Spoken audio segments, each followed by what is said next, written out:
Chers internautes, bonjour. Théodora Lefebvre encore en ligne pour parler de ce qui est abominable et terrible que nous vivons dans le monde, mais qui arrive aussi bien dans les églises, dans les lieux de prière, dans nos religions et surtout dans les congrégations religieuses. Ce soir, je vais parler des congrégations religieuses où se passent les choses abominables.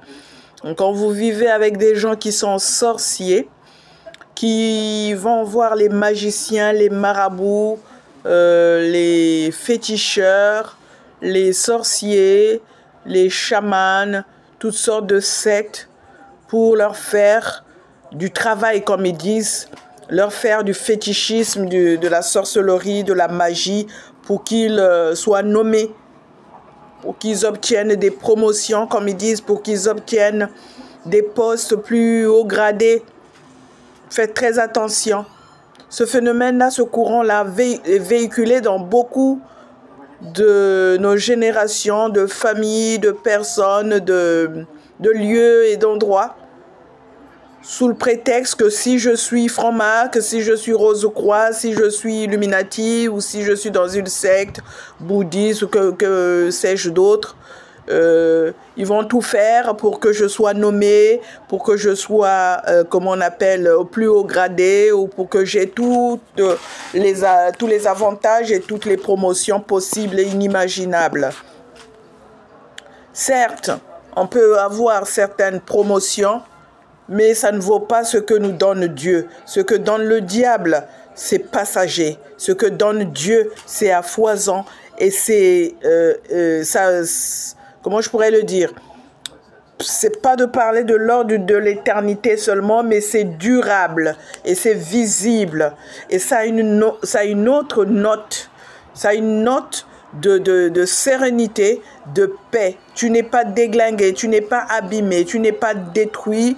Quand Dieu te donne, il te donne dans la quiétude, dans la paix. Tu es une personne qui respire le calme, la sérénité et le bon vivre, comme pour Élie et Baal. Baal, le dieu des païens Astarté, ils étaient, comment dirais-je, dans le brouhaha, dans la panique, dans la terreur, dans, comment dirais-je, dans la destruction et la détérioration de l'humanité. Mais Élie était, lui, dans la paix, dans la quiétude. Et Dieu est passé comme dans une brise légère.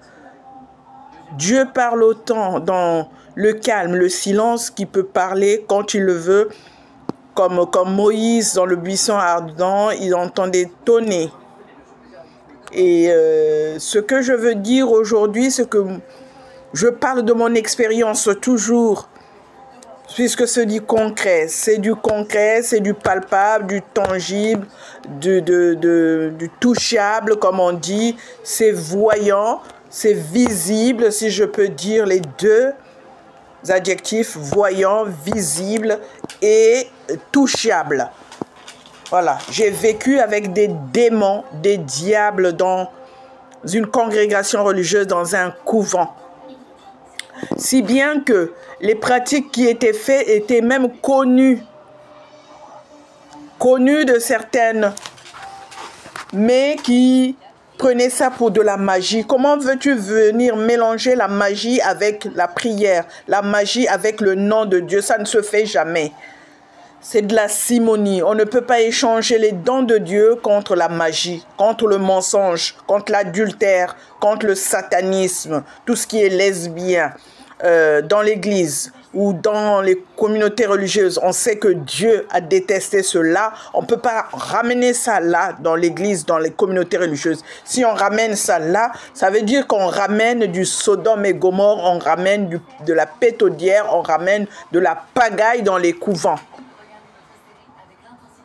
Et je renomme Anna Foucault Yvonne Ofuna, Victorine Mayinga et peut-être Suzarine Mwangabalosa et tout le reste, qui vivent une vie de débauché et qui vont se faire passer pour des religieuses. Ce ne sont pas des religieux au vrai terme de ce mot, au vrai sens de ce terme ou de ce mot religieux, c'est-à-dire religieux qui a épousé la religion, qui pratique la religion. Ce ne sont pas des exemples à suivre. Il faut vous méfier. Quand, par exemple, je perds en 97 notre consoeur, sœur Marthe Kabia, 97, début 98, elle est portée disparue jusqu'à ce jour. Une religieuse franciscaine de Marie, missionnaire de Marie, du Congo, Brazzaville, Marthe Kabia, portée disparue. Yvonne Ofuna et Anna me disent, tu sais, il y a des gens qui vont voir les marabouts, les magiciens, les féticheurs, les sorciers pour être nommés à des postes plus hauts, pour être nommés supérieurs, pour être nommés responsables et tout, même dans la vie religieuse. J'ai dit, c'est pas possible, c'est un contre-témoignage, ça ne saurait se faire comme ça. Pour elles disent que c'est possible parce que tout ne passe pas que par Dieu. Mais si tu es là au nom de Dieu, qui est l'essence même de tout, qui chapeaute tout, pourquoi as-tu besoin d'aller voir un moins que lui pour être nommé?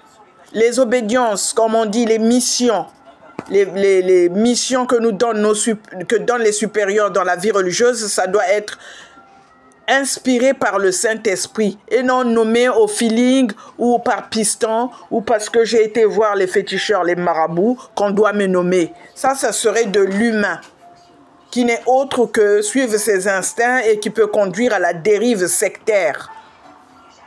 Et quand les gens ont des comportements comme ça, et surtout que Anna vient me menacer au Sénégal, à Thiès, en 2001, elle me menace, elle me dit, je vais te faire disparaître comme cette Marthe Kabia là, qui est portée disparue depuis 97-98, je vais te faire disparaître, si je n'arrive pas, je vais te rendre malade, je vais te tuer, je veux comment dirais-je, faire que tu n'existes plus. Comment toi, religieuse, tu peux prononcer des choses comme ça? Et comment en 95, elle peut venir me menacer aussi, me voir avec Yvonne Ofuna, avec le livre, le manuel de plus de 200 pages de la Rose-Croix, me dire, sors d'ici, de ce couvent, va dans la Rose-Croix, va signer un pacte là-bas, tu auras des promotions, on va te nommer, tu auras de l'argent, tu auras ceci, tu auras du travail. Vous ne trouvez pas ça bizarre que des gens qui se disent religieuses puissent être habités que par le désir des sectes, de rechercher les biens matériels qui ne leur appartiennent pas, qui veulent coûte que coûte aller voler pour prendre les choses des autres, aller se faire passer pour avocat, aller se faire passer pour responsable, des choses qu'elles n'ont pas. Comme on dit, le bien mal acquis ne serait profité.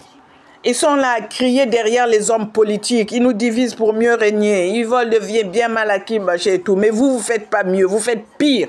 Parce qu'eux, ils se disent pas frère machin, ou père machin, ou prêtre ainsi, ou pasteur ainsi, ou imam ainsi, ou rabbin ceci. Eux, ils sont politiciens. Ils sont dans leur coin. Mais vous qui allez parler au nom de Dieu, qui soi-disant allez témoigner au nom de Dieu, vous faites quoi? Vous faites ce qui est reprouvé par Dieu, par la loi de Dieu, par la parole de Dieu. Ce que Dieu rejette, ce que Dieu ne veut pas, c'est ce que vous allez faire. C'est une honte, c'est des contre-témoignages. Aujourd'hui, si vous voyez des gens comme ça dans votre vie, on est en train de parler Anna, ou bien Yvonne, ou bien Mayinga, ou bien Suzarine, ou bien je ne sais pas qui d'autre. Ne soyez pas influencés par ces gens, ne soyez pas à l'affût en vous disant « Ah ben si eux ils ont eu ça, donc c'est des biens mal acquis, ça ne saurait leur profiter. » Elles ne sont ni responsables des domaines, ni propriétaires des biens, ni propriétaires de sol, ni propriétaires de terre, ni propriétaires d'immeubles, ni propriétaires de maisons, ni propriétaires d'appartements. C'est des gens qui veulent se faire voir, qui veulent raconter aux autres qui sont ceci et cela, comme des vrais mythomanes, mais qui n'ont rien en essence, par eux-mêmes ou par elles-mêmes. Elles cherchent à se faire une place, à se donner de l'importance qu'elles n'ont pas. Voilà, donc méfiez-vous, ça je parle spontanément, je n'ai pas préparé.